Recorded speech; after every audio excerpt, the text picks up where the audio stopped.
So good evening class. Today we will continue with our next sections, that is section 163. In the last class we have completed section 162. Today we will start with section 163.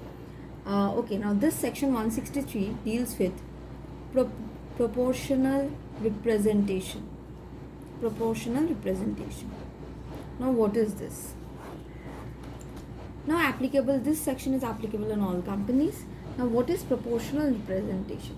Suppose there are two shareholders in the company, X and Y. X is holding 75% of the shares and Y is holding 25%. Now it is clearly understood that X is having more power than Y, and X will have the right to appoint all the directors of the company. Because why? Because X is holding 75% whereas Y is holding 25%, below 50%. So majority of the shares is with X and minority with Y. So Y will never get a chance to appoint any director who will represent Y. Here just I am taking the example of two shareholders. Okay, so there are majority shareholders in the company, there are minority shareholders in the company. If majority shareholders gets all the chance to appoint all the directors, then those directors will always work or do in favor of this majority shareholders. They will not think of the minority shareholders. So here the company have brought a provision in order to protect the minority shareholders. In order to protect whom? The minority shareholders. Minority shareholders means whom?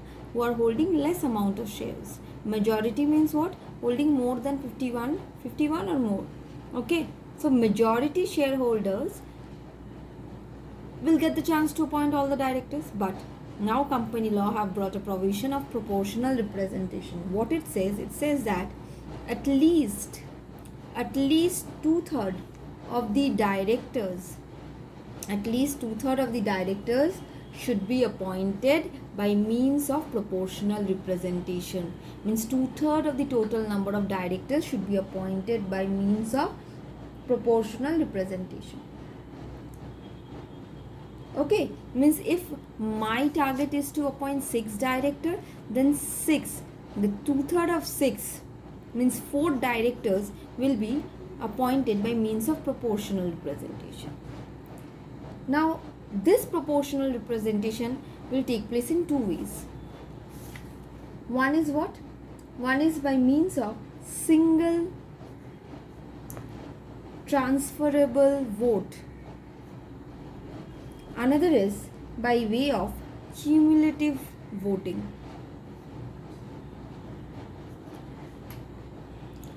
So one is by way of single transferable vote, another is by way of cumulative voting. Now what happens in single transferable vote?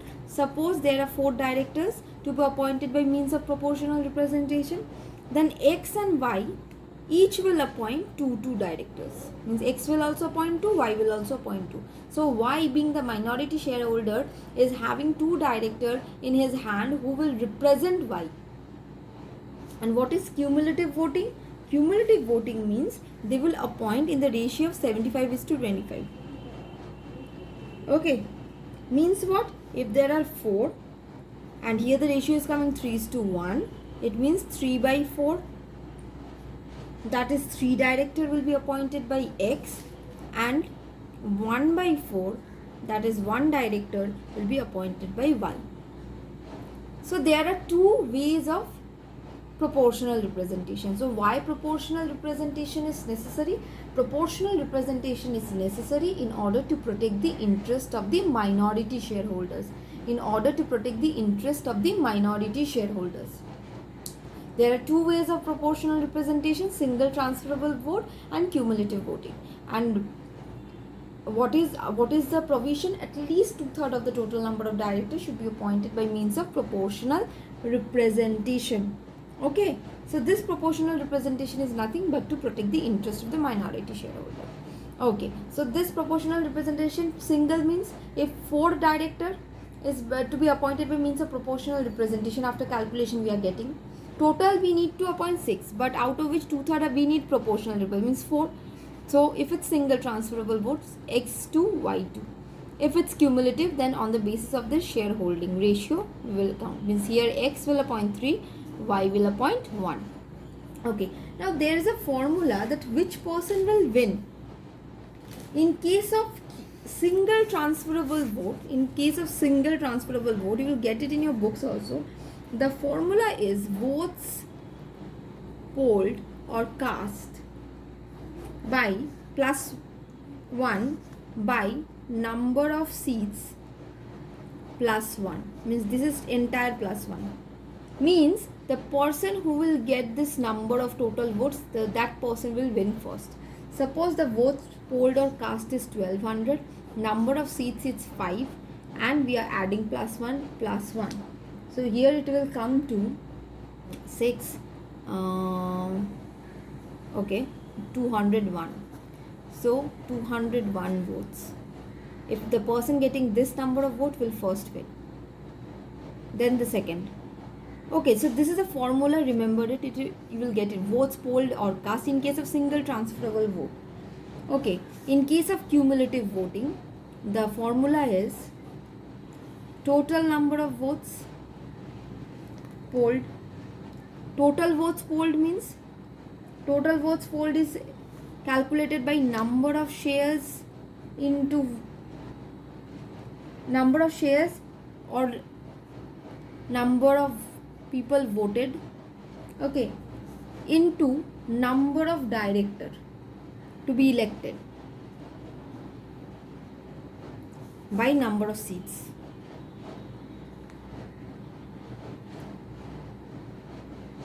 Okay, total votes polled into number of director to be elected divided by number of seats. Suppose 8 directors is to be elected, okay, and there are 1000 shares. Okay, so what will be your means number of shares means number of vote. So 1000 shares into 8 directors who is to be elected divided by number of seats. Suppose the number of seat is also 8. Okay, so divided by 8. So if a person is using 1000 vote, he will win. So first one is votes polled cast divided by number of seats plus 1, whole total plus 1. And in case of cumulative voting, total votes polled into number of directors to be elected divided by the number of seat. So if total number of vote polled is 1000, number of directors to be elected is 8, and the number of seat is 8, then 1000. Means the person needs to get 1000 in order to win. And here 201. So this is a formula, it comes rarely. Just remember why proportional representation is necessary. That's it. Okay, so let's just skip to the next section.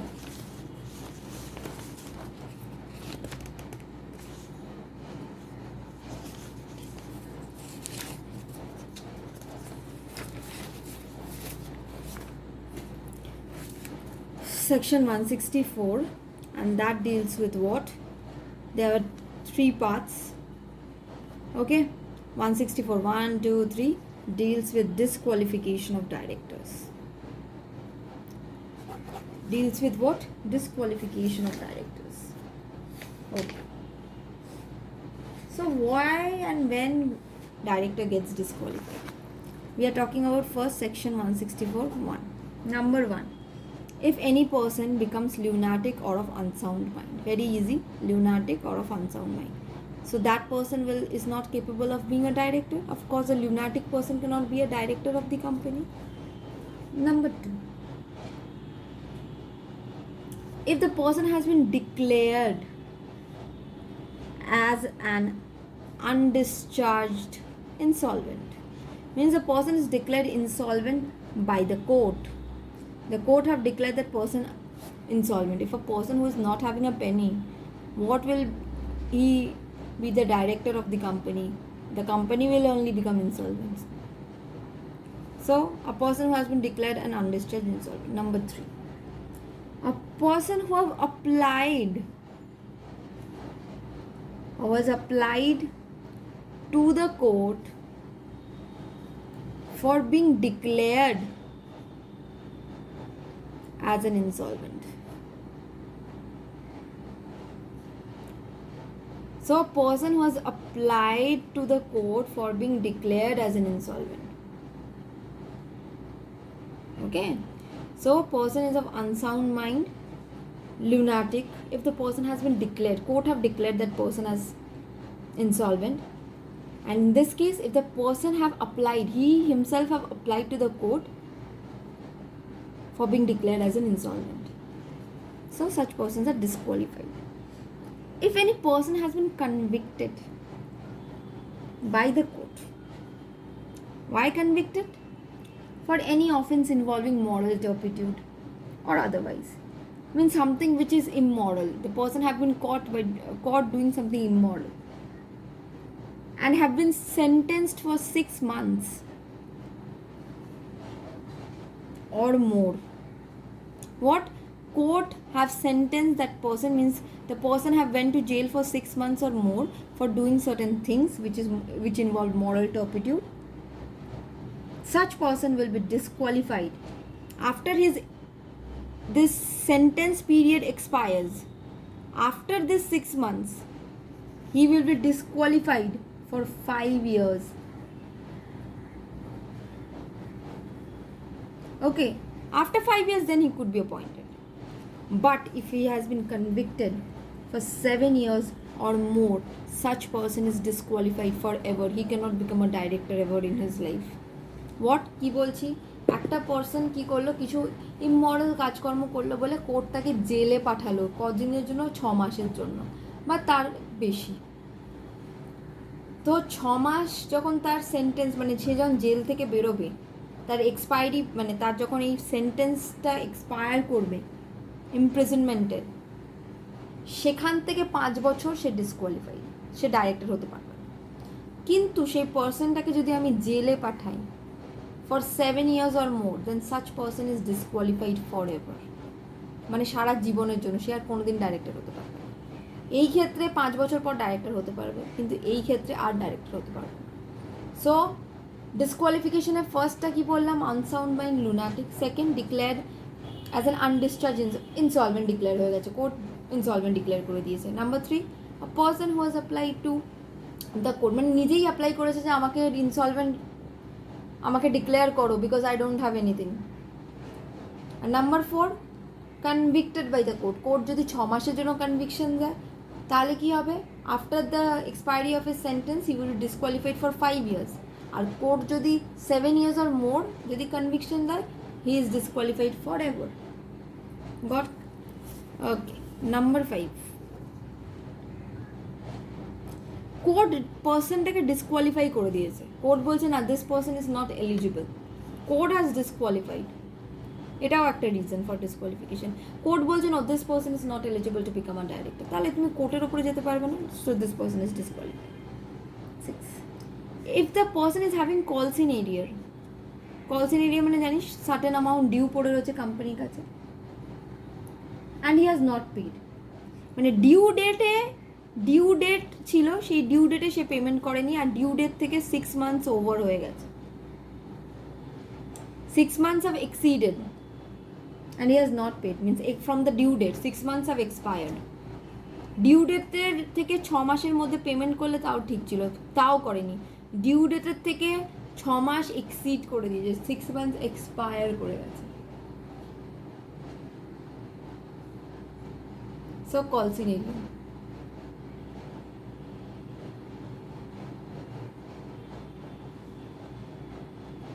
তাহলে কলস in এরিয়ার ছিল, due date ছিল একটা পেমেন্টের, but due ডেটের থেকেও 6 মাস expire করে গেছে, তখন disqualified. Number 7, related parties transaction section 188 কন্ট্রাভিন করেছে। Section 188 there is related party transaction, just remember this, related party transaction. You don't have so much details in BCom actually. Okay, so related party transaction somehow contravene করেছে, they have contravened section 188 contravene, so disqualified. Number 8, din নেই, the director is not having a din, disqualified. So what are the 8 reasons that comes under 164(1) for disqualification? Unsound mind, lunatic, declared as an undischarged insolvent, যার নিজের কোনো টাকা পয়সা নেই সে তো কোম্পানিকেও insolvent করে দেবে, নিজেই অ্যাপ্লাই করেছে for insolvency. Convicted 6 months or more হলে disqualified for 5 years, 7 years or more, forever. Court has disqualified number 5, number 6 calls in arrear, and the person have failed to pay, and 6 months have expired from the due date. So that's why disqualified. Section 188 contravene, and din, there is no din, the person is not possessing, the person doesn't possess the din, that's why automatically disqualified. Now what is section 164(2) then?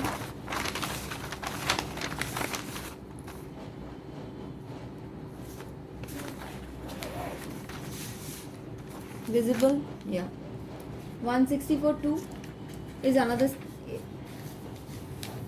place of disqualification. Okay. So what is 164(2)? All the directors of the company will be disqualified if the company has not submitted its financial statements for consecutive 3 financial year. মানে কোম্পানির যে financial statement submit করার কথা হয় সেটা 3 বছর ধরে consecutive, মানে পরপর কনজিকিউটিভ 3 years ধরে কোম্পানি ফেল করছে to submit of the financial statement or annual report. কোম্পানিকে তো একটা অ্যানুয়াল রিপোর্ট বা ফিনান্সিয়াল স্টেটমেন্ট দিতে হবে, দেখাতে হবে, বাট কনজিকিউটিভ 3 years ধরে কোম্পানি ফেল করছে to submit this annual report or financial statement, তাহলে all the directors will get disqualified of that company. বা if the company fails to repay public deposit but debenture interest on the due date and such default is continuing for 1 year. তাহলে কি বলছি, দুটো ক্ষেত্রে disqualification হচ্ছে এখানে। একটা হচ্ছে কনজিকিউটিভ 3 years ধরে ফিনান্সিয়াল স্টেটমেন্ট বা অ্যানুয়াল রিপোর্ট সাবমিট করছে না। নাম্বার 2 হচ্ছে what? Number 2, the company fails to repay the debenture interest. There are interest for debenture that the company needs to pay, or public deposit. Company have taken deposit from the public, but the company have failed to repay the deposit, and this is happening for 1 year. This default is being continued for 1 year. So if the company fails to submit financial statement or annual report for consecutive 3 years or fails to repay public deposit, debenture interest, and the default continues for 1 year, then all the director of such company is disqualified. Then what? All the directors of such company gets disqualified for the next 5 years. So all the director gets disqualified for how many years? For the next 5 years. And during that 5 years, the directors will not act as a director in any company or the same company. After 5 years again, okay. So disqualified for how many years? 5 years. If this happens. This is said in section 164 subsection 2. Section 164(1) says 8 reason for disqualification. 164(2) says 2 reason for disqualification. And the disqualification is for how many years? 5 years. If this happens, any of this happens. Any of this happens. It's not mandatory that only 2 needs to be happened together. No. If any of this happens, then all the directors of the company gets disqualified for 5 years. Next 5 years get disqualified. Section 164 subsection 3 says that private company, this is nothing. Private company can prescribe any additional grounds for disqualification. Private company can prescribe any additional grounds for disqualification.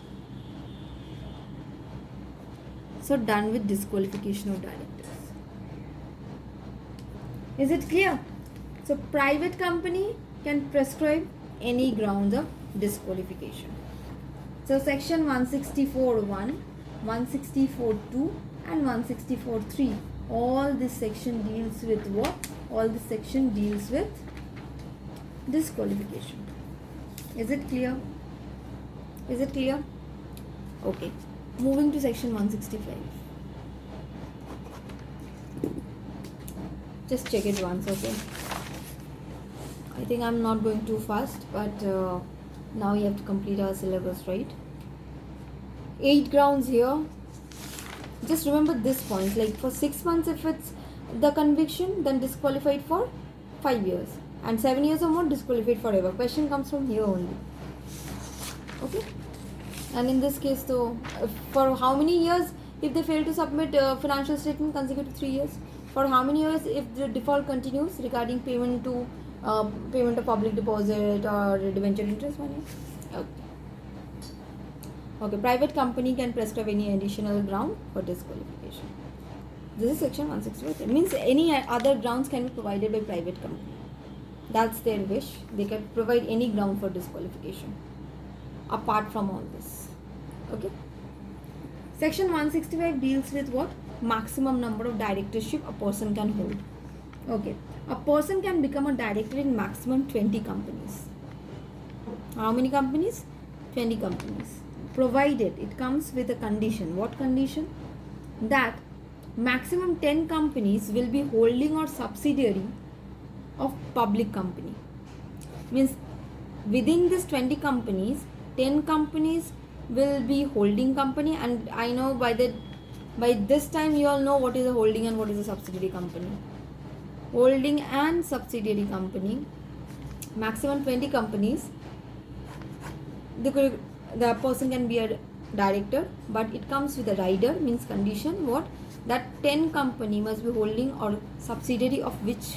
Of public company. Not more than that. You can become the director of holding or subsidiary of a public company, but that cannot exceed 10. Okay. Now this maximum directorship could be restricted. Means if I want that my director will be the director of only my company and not of any other company, then I can restrict. Shareholders can restrict by passing special resolution in general meeting. Is it clear? Now if the person was holding directorship in more than 20 companies or 10 companies, okay, then he have to what? Resign from the extra companies. Once he accepts, he comes within the boundary of 20, he cannot accept any more directorship. So maximum how many company a director, means a person can act as a director 20 companies, but with a condition that if within this 20 companies, if you are the director of holding or subsidiary of public company, then it will be maximum 10, not more than that. Maximum 10. Okay. And a person, means like if I have a company and I want that my director will only act as a director of my company, then I will take permission of my shareholders, and if shareholders votes in favor, then special resolution in general meeting is required. Then I could restrict that number of directorship.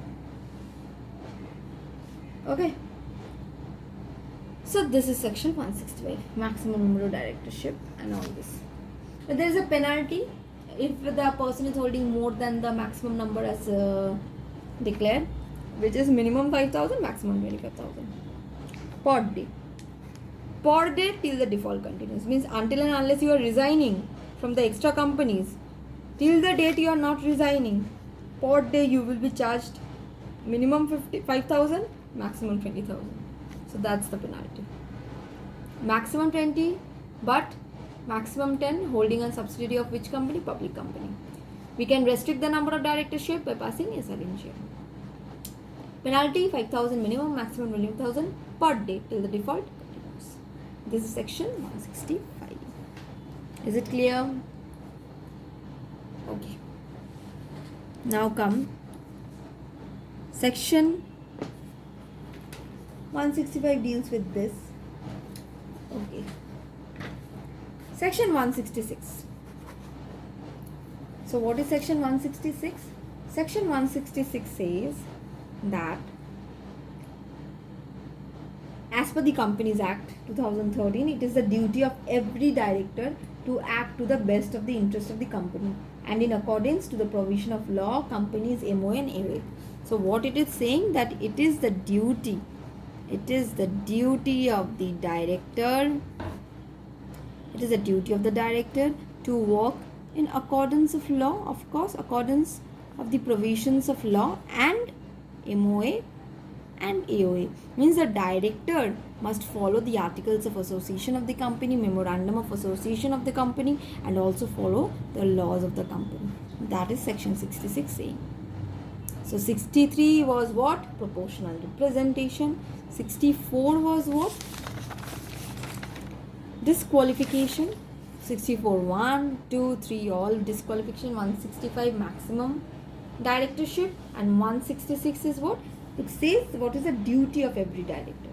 What is the duty of every director? Is it clear?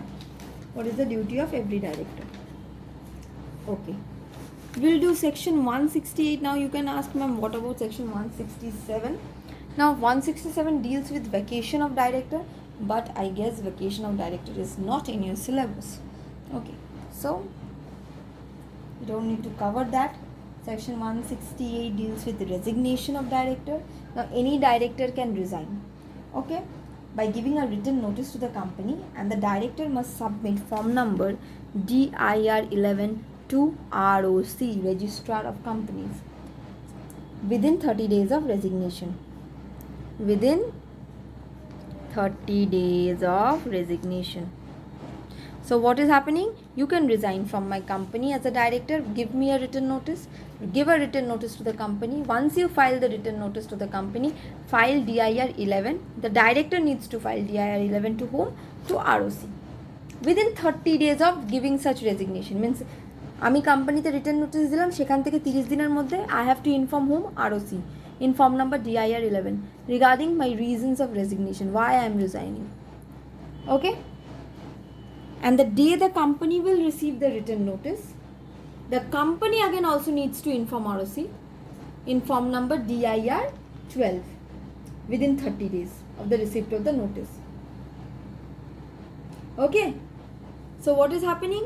The director himself have to inform ROC in form number DIR 11 giving the reason within 30 days of resigning to ROC, and to the company the director will give what? Written notice. Means director is doing two things: giving written notice to company and giving DIR 11 within 30 days of resigning to ROC. Okay? And what the company is doing? Company, after receiving the written notice, within 30 days the company again needs to inform ROC in form DIR 12. This is how resignation takes place. The director needs to inform two persons. One is the company, one is the ROC. ROC in which form? DIR 11. And the company also needs to inform about the resignation to whom? To ROC in form number DIR 12. Both 30 days.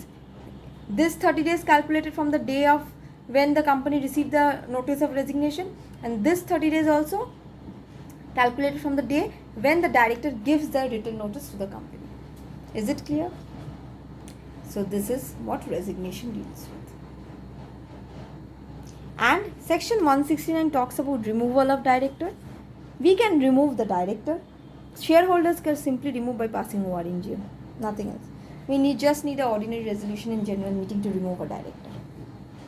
But yes, of course we cannot remove proportional representative, means directors who have been appointed by means of proportional representation, or nominee director.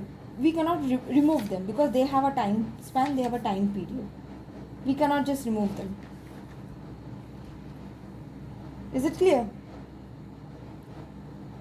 And this director by means of proportional representation I guess I have missed. Proportional representation director appointed by proportional representation will hold office till 3 years. So we cannot just remove any director. Means proportional representation director we cannot remove, but all other directors can be removed just by passing ordinary resolution in general meeting.